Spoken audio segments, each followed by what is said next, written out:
তোমরা যখন সত্য জানিবে, সত্য তোমাদিওকে স্বাধীন করবে। এবং সত্য আমাদেরকে জানা অনেক প্রয়োজন।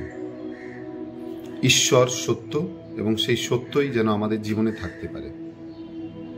প্রিয়জনেরা, ঈশ্বর তার পবিত্র বাক্যই হচ্ছে সত্য স্বরূপ। যোহন লিখিত সুসমাচার অধ্যায় 17 পদ সংখ্যা 17-তে লেখা রয়েছে, ঈশ্বরের বাক্য হচ্ছে সত্য স্বরূপ। যারা তার বাক্য পালন করে তারা সত্যকে পালন করে।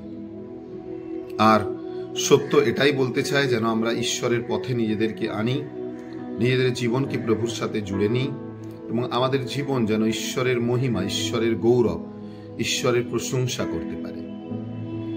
সাধারণ মানুষ সত্য থেকে সবসময় পালায়।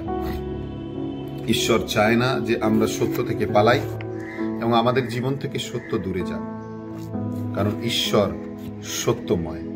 আমেন।